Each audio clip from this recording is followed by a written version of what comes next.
It's just setting it up. Exit full screen. So hi. Hi. Can you still hear me? Yes. All right, okay. I'm just going to make sure that what you see on Facebook is, I think everybody can see me. Kind of move this. Oh, where have I gone? Hang on. There we go. There we go. So yeah, it should be good, I think. I'm just making sure. Hi, people. Hoping some of you are going to join. Just give me 1 second. Page. Such a noob. That's what I am, Erinn. No shame in that game. No, well, you've got to start somewhere, I reckon. So here we go. Yeah, there we go. Okay. We're all good. So hi. Hi. Yay, we made it. We did it. Hooray. At last. And I actually managed to get it to work on Facebook. Hooray for that as well. So hi for anybody that's watching. This is Erinn. Erinn is kind of a friend of mine. We've known each other for, I don't know, how long do you reckon it is? A couple of years, maybe? Yeah. Yeah, kind of virtually. When we came across each other on Instagram, I think it was initially, and you did a thing, like a free thing for people about intuitive eating and like being in touch with your body, and I was totally down for that. So I got in touch and we worked together, and Erinn was just amazing. I loved everything about everything that we did. And here we are. Here we are. And even in that last couple of years, you've been on like quite a journey, really, haven't you? Oh, Things yeah. have changed. They've changed a lot. And yeah, what have you been up to recently? Yeah, since we had that call, which was very powerful and fun. I love doing that. I love doing that work. It's really amazing what happens when people just turn their awareness inside themselves. So much wisdom comes through. So yeah, thank you for having me. Thank you for being a yes to exploring that. No, thank you. It takes a tremendous amount of courage and willingness to explore. And I know that's a lot of the work that you do anyways. So just honoring you for being in that. And yeah, so since then, I think what's mainly shifted, I still do a lot of that body connection work, but it's more in the context of leadership now, and really being excited to talk to and support light workers, spiritual humans that are here and know they want to dedicate their life and themselves as a vessel for healing on the planet and elevating the planet. Amazing. I remember that call so well when we first really connected, and because we spoke over Messenger, and like you say, it was so powerful. Like that exercise that we did and the energy behind it was just amazing. I loved every second of it, and I really love your work. So I thought, the reason that I'm doing this kind of series of interviews is because I kind of want people who are interested in spirituality, but maybe think that you have to sit and meditate for hours a day and that life is always like fluffy and gorgeous, to understand that it's really not like that at all. And that some of the most spiritual people who dedicate their life to living this way, like you and like me, we've been through some really difficult stuff. And actually, it's that difficult stuff that gets us to where we are now. So can you just like go right back? Like, what brought you to spirituality? Like, how do you explain your spirituality now? And what kind of led you to exploring that side of things? I love this question. My mom was always very spiritual. She was a meditator, so exposed to spiritual ways of thinking and spiritual practices from a very young age, but I didn't really connect to it, I think, till probably around my mid-20s, when I was engaged to a man at the time who was a wonderful person. And I was a bit overweight in my body and felt just disconnected from my body, just felt physically not good for how I knew I could feel. And there was a moment when I was just like, enough, like I get to feel good in my body. There's no reason I can't. It's simply just because of the choices I'm making. And so for whatever reason, a switch flipped in that moment, and I began taking care of myself in a new way, because I just knew my life, I could feel better than I was. And as I began to take care of myself in a new way, all of the things that weren't in alignment with that life just sort of got very clear. And one of them was the relationship that I was in. Like I said, a beautiful human being, but we just weren't right for each other. And so the big shift was I ended up calling off our engagement, moving out, and losing 50 pounds. And in that process, at first it was like, I want to lose weight so that I can feel hot and buy smaller clothes and feel good in my clothes. And it was very simple things that I wanted. But what really struck me was that it ended up being a complete transformation and took me into a whole new way of life, where I was like, I want to help other people experience this level of transformation. And then I started reading more spiritual books, started spending more time alone. Since I had left that relationship, I was like by myself for the first time in my adult life. And I read Eat, Pray, Love. That was one of the first spiritual books I ever read that really resonated with me. So that was kind of what, it's a great book. That's a great book. It's so good. Yeah, it really spoke to me. So, and then got into Thich Nhat Hanh, which is a Buddhist monk that my mom had really introduced me to. He has some beautiful teachings as well. So yeah, that's kind of how it all spiraled for me. And then you asked how do I relate to spirituality? Or kind of, where do you see yourself like sitting in it? Like what, do you know what I mean? Like what do you believe? Where do you fit? What do you think? Like, are you like me? You just kind of, you feel what you feel and you don't subscribe to anything in particular, but you believe in like source energy, like, and the things, and you're open to like understanding anything and just working with what works? Or are you very set in what you believe? What do you believe? Yeah, it's interesting to try to define it. It's difficult, isn't it? I mean, the thing is, it doesn't have to have a label. I was just interested, like, because some people do like completely define it and it has a label and they're very clear about what they subscribe to and what they don't. And I just wondered how it is for you. Yeah, I love this question. Thank you for asking it, just so that I can tap into it for myself too.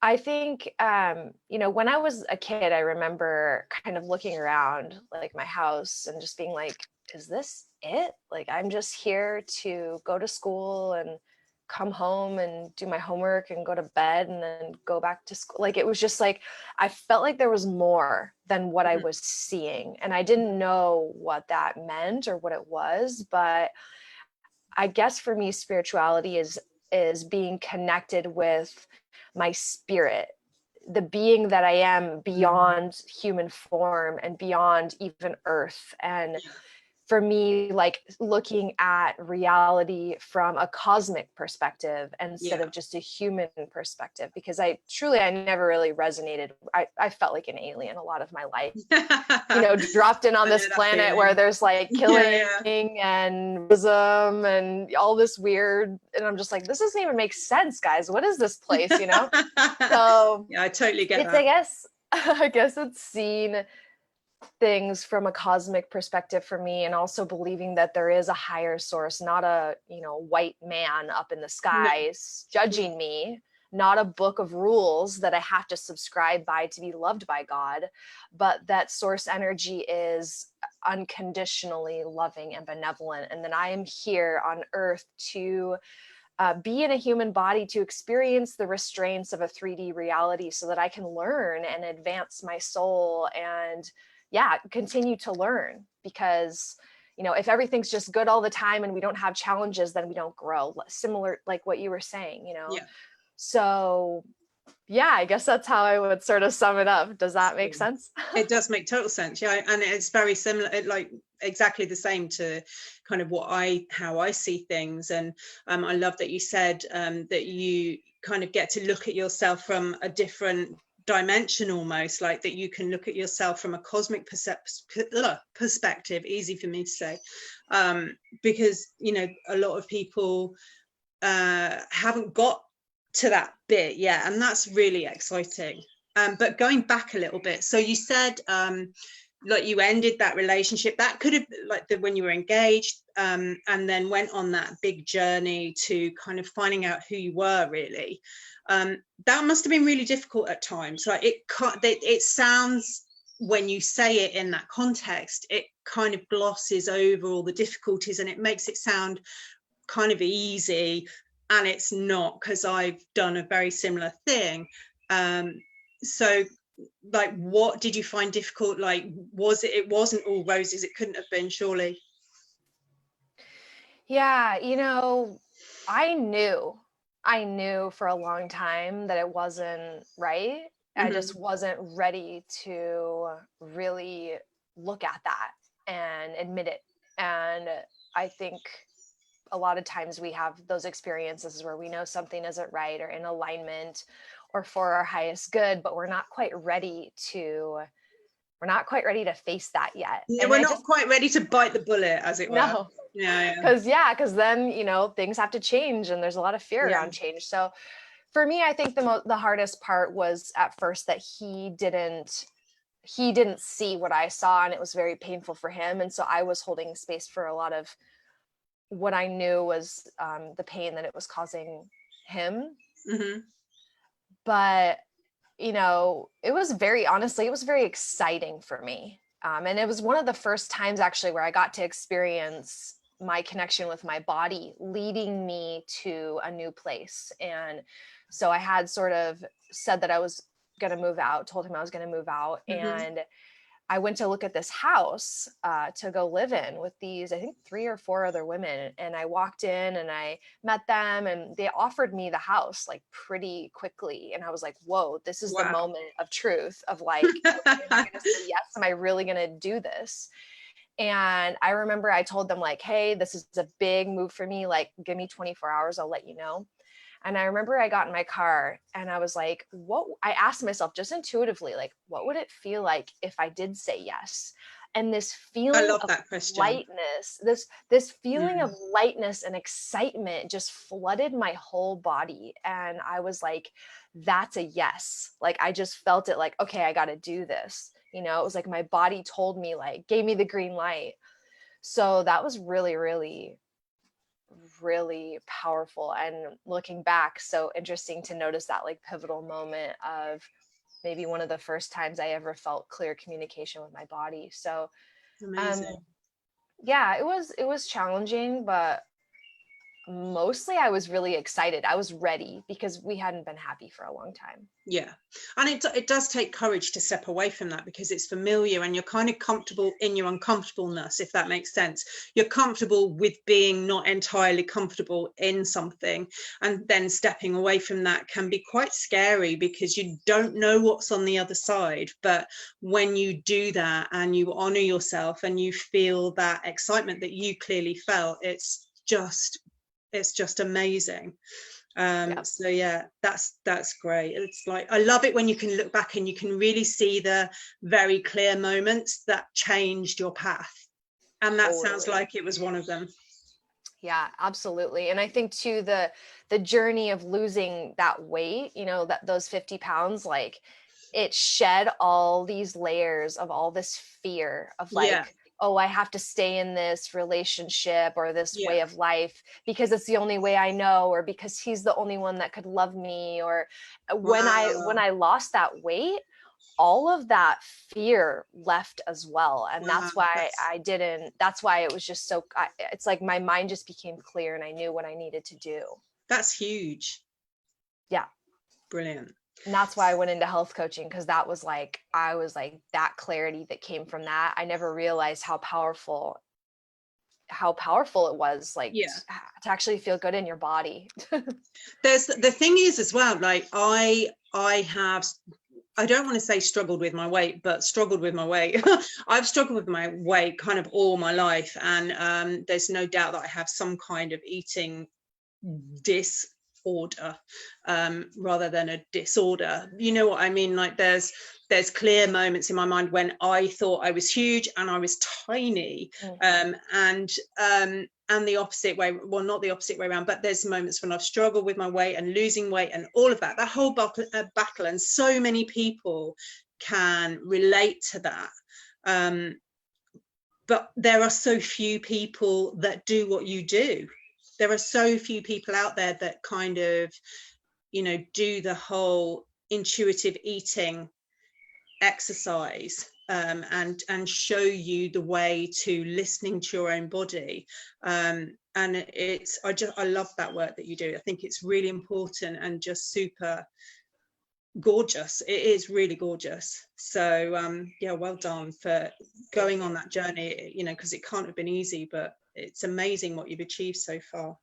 So going forward to like what's happening in the world now, the whole pandemic thing, everybody's talking about it. I mean, I can't not ask you how that's been for you. I mean, I think as well, again, there's a misconception that anybody who's spiritual and is like at peace with themselves and knows themselves is just sailing through it. And I'm sure that there people are. I haven't. It's been a bit of a roller coaster one way and another. And so how's it been for you? What have you experienced? What do you think it's showing the world? Like, what's your take on it? And how is it for you personally? It's been similar to what you said, a roller coaster. At the beginning, I was like, yes, it's finally happening. Like, not that I want people to be sick or in pain, I know what you mean. But just feeling like I've been waiting for so long and like looking around at like, when are we all going to wake up and realize like, this doesn't work. Like what we're doing isn't working. So I've been kind of waiting for like, what's the moment when everybody, or when something's going to happen, right? And everyone's going to take notice. And so that when it happened, I was like, this is it, and I still feel that way. And I still believe that this is it, but that doesn't mean I'm immune from feeling the pain of, sort of many of the listeners and yourself can relate, is like, there's so many people who have been asleep that have seen that the world is broken in many ways. And I think for those people that looking at now, like, I mean, I've been through, I told you, I shared about that awakening. I had another awakening several years later where I got so sick with ulcerative colitis. So awakenings aren't necessarily enjoyable or they're fun, not. They're right? Totally not. Like they're like dark night of the soul awakenings are just like the worst experiences, but the best at the same time, because you come out of them and you're a different person. And I agree with you. Like the awakenings that are the ones that evolve your soul are the ones where your heart breaks into a million pieces, but it won't go back together in the same way. Like, we all have experiences where things happen and we get heartbroken or upset or whatever, but we just kind of get up and get on again, and our heart goes back together in the same way. But sometimes we have those really big ones where nothing's the same afterwards, and they're hard. But then once you come over that, you kind of mend in a different way, and somehow your soul's evolved and everything changes. And they are really hard, but they are the best by far. Totally. Transformational. Yeah. Yeah, absolutely. It's like an ego death or a stripping away of the old parts of ourselves that, you know, don't serve anymore, or forcing us to look at those parts maybe for the first time and really acknowledging like, oh, that's painful. But I mean, and I love what you said about there's a misconception around spirituality that it means that if you're spiritual, you don't experience pain or darkness or sadness, and that's absolutely not true. That I feel like the more light I am able to hold, the more dark I'm able to hold at the same time. Absolutely. Like with everything that's happening here, I've had those moments of like, yes, it's happening. And like the shift is here. And then also like, oh God, there's so much dark that I didn't know about. And now I'm looking at it and it's like, okay, you know, my ability to hold that and the light at the same time. And I think that's part of the reason why it's very uncomfortable, because we're in that polarity of, I feel like we're at a time on the planet when the light is brighter than it has been and the dark is like more so it's like both energies are there and prominent, and to hold both those energies is a masterful skill. It's not easy. And I'm just grateful that, you know, I went through my awakening, and I'm sure I'll have several more awakenings, right? They're never ending, are they? No. I went through, I think so many of us went through our awakenings more early on so that we could hold space for the great awakening and all of the people who are going through their first awakening right now. So yeah, there's so much more we could go into that, but that's kind of my general take, I feel. And it, you know, I agree with you. I think there are a lot of people who aren't awakening, and I think a lot of people are finding it difficult and not seeing any of the lessons in it, which frustrates me slightly, but that's their journey, I guess, and you just have to accept that that is the way that it is. And there are people that won't see things as having changed, or that they don't need to change, and again, that's so be it. But I do agree that there are so many people, I've spoken to so many people who are going through things and feeling things that they haven't felt before, and as a result of that, the new what's the word I'm looking for, their new way of being, they're having to find a new way of being and showing up for themselves. And even if that's like, you know, people that have started exercising that have never exercised before, and it can be really little things. So yeah, I totally agree with you. So for everybody watching, what are your kind of go-to absolute must-have everyday rituals, if you like, your spirituality 101? Like, if you don't do anything else in a day, what is the 1, 2, or 3 things that you have to do in order to maintain your own balance? Yeah, great question. I mean, you might not have them. Like, you might do different stuff every day. I don't know. What do you do? Yeah, they're quite integrated, I would say. I mean, I definitely sit down to meditate, you know, that's a big important thing. But I think also the misconception, we're talking about misconceptions. You can meditate without having to sit down on a cushion and close your eyes. You know what I mean? So for me, it's a constant reminder to slow down and be here where I am, and breath, right? Taking deep breaths, breathing into my body, because especially when there's a lot of fear, there's a lot of energy, we're overwhelmed, it's so easy to come out of our bodies. And what we need to calm down and to be present is to be in our body. And so if you're listening to this and you don't know what that means, literally you could do it right now. Just become aware of your body sitting in the chair or walking or wherever it is. So just starting to bring some of that mental energy down into the physical body, being aware of your belly, your digestion, your feet on the ground, your spine, you know, stretching. That's another thing I do daily to get in my body, just to make sure that my body, like the energy's moving, nothing's getting stuck, right? Because especially when we're feeling a lot of emotions, there's a lot of like energetic upgrades that are happening. We want to make sure that the energy is moving through our body. And that doesn't mean you have to like go run necessarily. No. Just like even dancing or, yes, you know, anything. And I think that's one of the biggest takeaways I got from when we worked together, when I worked with you and you helped me, is that really feeling that and knowing that feeling where your body wants to move, even if your head doesn't, which for me is quite a lot. Like, you know, being able to link the feeling in your body to the feeling to the thoughts in your brain. It sounds as if it's just a natural thing that everybody does, but you can shut those two off from each other, which a lot of people do, and I did. And then we did that session together, and since then, like, I know when my body wants to move. Like, it tells me. It's not like I think, oh, it's like I feel like, oh, I need to dance, or like, and we do a lot of dancing in here, and you know, or go for a walk, or do a bit of yoga, or whatever it is.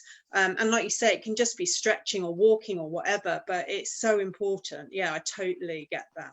And that in itself can be a meditation, can't it? Yes, absolutely. You do a lot of yoga, don't you? Or is it just stretches? Is it kind of stretching and... I don't do, yeah, I'd say I do more stretching. I do more like what I call intuitive movement. So I just kind of take all of the like poses and everything that I know, and I just use them as a means of following what feels good in my body. Knowing, like, instead of like a yoga class where you start here and you end here, right? Like it's very linear, like you do this posture, then this one, then this one. For me, it's like I check in what feels tight. Mm-hmm. And then I do like a stretch to loosen that area. And then it's more of like a flowing into like, okay, what do I feel wants to move next? So yeah, there's yoga in there. Sure. So it is just you really listening to yourself. Yeah. Amazing. So what are you doing now? What work-wise, what is your main focus of work now? Have things changed for you? Like, where are you at the moment with that? Yeah, so currently I am launching a beta test for a new program. So I've switched sort of from facilitating myself to realizing my passion is really about teaching the teachers.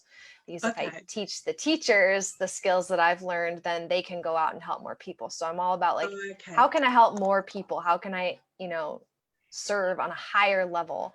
And for me, I'm so excited about working with light workers, people that know or choose to dedicate their life to the elevation of the planet, and whatever that means. That could be just being, not just, but being an amazing mother. It could be being a teacher. It could be being a coach or a facilitator, whatever that is. So now I'm working on or launching in the next 2 weeks a program. It's like a 3 or 4 steps. First is reawakening self-worth and confidence. Mm-hmm. There's so many of us have struggles around that, around expression, confidence, owning our worth. So first owning your worth, then activating yourself through, boundaries, grounding, sovereignty, activating yourself so that you can activate others, and then weaving people's unique multi-passions into an offering. So that could be a workshop or a meditation or something where they, gain the confidence and then weave it all together to go out into the world and offer their gifts. So you help them create as well the things that they've learned from, the things that they want to put out into the world. That's amazing. And I love that you said, and that's one of the reasons why I wanted you on here, because it's not just about helping people who teach what's seen as spiritual things. Like I said to you, like, this is why I'm doing this. It's like to get rid of the misconceptions about what is spiritual, because everything is.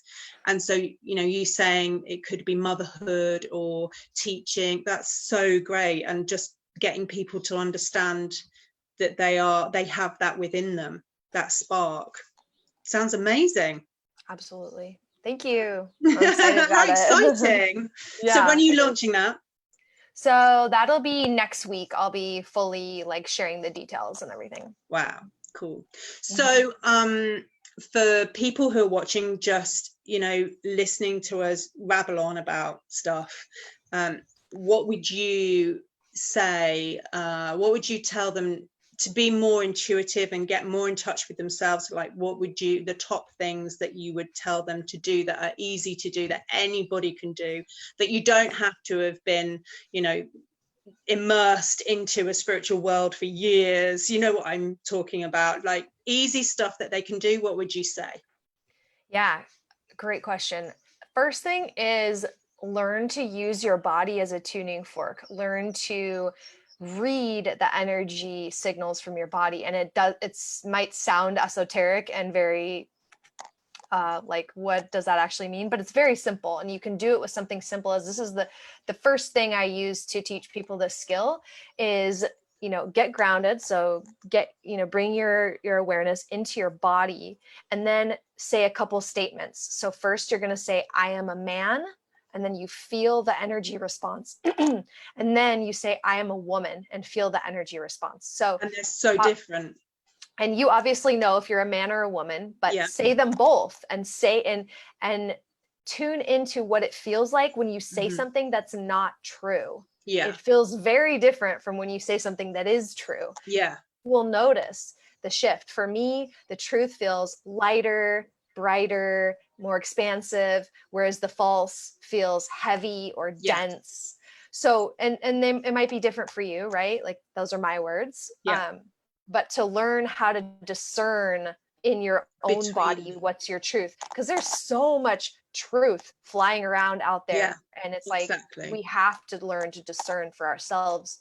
And you know, like I had a guy write me the other day. We were chatting about extraterrestrials actually, and he was sharing his thoughts, and I was like, hey, I totally honor your ability to have your own truth and to believe what you want to believe. That doesn't resonate with me, but like, I honor you that that's your path and your truth. And it's like, when we can really do that and just honor everybody's and still be sovereign and connected with what's true for us, like we don't have to make other people believe what we believe. No, absolutely. We can just anchor ourselves into what's really true for us. I think that's one of the most important skills we can all develop, spiritual or not, as a human being.